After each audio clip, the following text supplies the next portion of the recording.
My name's Mark Triggs, and I'm a member of the ArchivesSpace development team. In this series of screencasts, I'll give a summary of how the ArchivesSpace backend fits together. The backend provides a web service-based API exposing the major pieces of functionality of the ArchivesSpace system. The services provided by the backend are utilized by the other components of ArchivesSpace, such as the staff interface, the public interface, and the search indexing system. For example, when an archivist creates a record through the staff interface, the staff application sends that record to the backend to be validated and stored. Similarly, when a researcher views a record through the public interface, the public application requests that record from the backend and displays it. So the backend is what manages the data stored by the system. It's responsible for storing and retrieving records. It enforces the business rules for validation. It enforces access control. And using Solr, it provides search functionality so you can perform full-text searches across the records stored in the system. And it presents all of this functionality as a set of REST web services, some of which you can see documented on the screen here. We'll explore the backend's functions in subsequent screencasts. Right now I just want to give a sense of how interaction with the backend works in practice. So I'm going to start up a backend development server, and then we'll use curl to create some sample records and query it. So I'm going to start by running the dev server for the backend. And that will take a moment to start up, but you'll see that it begins by booting Solr, and then shortly after that we should see the backend come up as well. Okay, that's up now. So I'll start by just sending a simple GET request to the backend to make sure that it's actually working. We do that by using curl and sending a GET to localhost 4567, which is just the default port that the dev server listens on. You can see we get back a fairly boring message, but at least it indicates that the thing is running. So that's great. We'll start by logging in as the admin user. To do that, we send a post request with a parameter for our password, which is just admin by default. And we provide the URL of the login endpoint for the admin user, which is just localhost 4567 users admin login.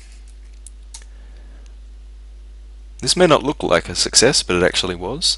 You can see the backend has responded by issuing us with a session token, and there are some extra bits here to tell us what permissions our user has and that sort of thing, but for now we're only really interested in this session token. So I'm going to grab that token and hang on to it. I'll just store it in an environment variable because I'll lose it if I don't. So we just need to provide this token with our subsequent requests to remain logged in. Let's start by creating a new repository. So we can do that with curl, and we just provide an extra header which is x ArchivesSpace session, and that's going to hold the token we were just issued. That's what will authenticate us to the backend. From there we can specify an empty JSON document as the body of our request, and I'm just going to hit the repositories endpoint, which is localhost 4567 repositories. So you can see the backend has responded with an error here because an empty JSON document isn't a valid repository record. So you can see that it's telling us what we need. We need to provide a repo code.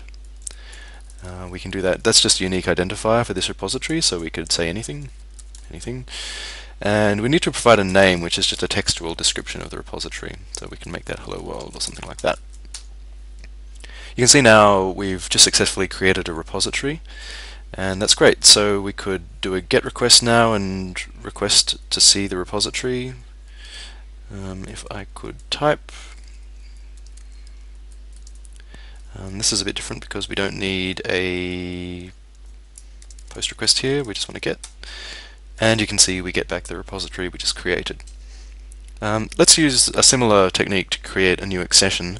So accessions are what we call repository scoped records. So an accession record belongs to a particular repository. This is as opposed to global records, which don't belong to any particular repository, like a subject or an agent. So when we talk about accessions in URLs, they are anchored to a particular repository. So we're going to use accessions, and we will stop entering random Bs, and we'll provide an empty JSON document.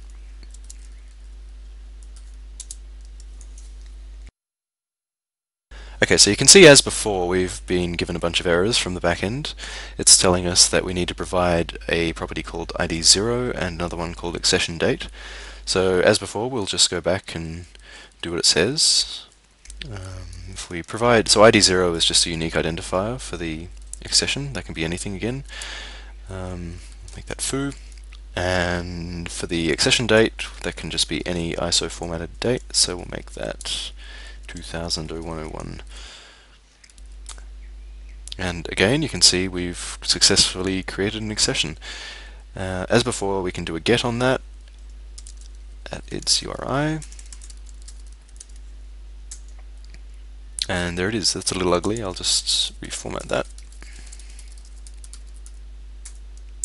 Okay, so you can see we have an ID 0 of foo, and we have an accession date of 2000-0101, and a bunch of other things that have just taken default values and this kind of thing. So that's an example of creating a minimal acceptable accession record. In practice, our various record types are defined by JSON schema documents, and these documents specify which properties are allowed and what types they must be, and some other sort of restrictions. I'll just jump over to the JSON schema document for accession, and you can see we have a definition for ID 0, which says that it must be a string. If it's missing, then that's an error, and it must not be longer than 255 bytes. You can see that there are a bunch of other properties that we could have specified, such as content description and condition description, and a whole bunch of others. So that's a whirlwind introduction to the backend, and in subsequent screencasts we'll dig in and see how it all works, but hopefully that gives a flavor.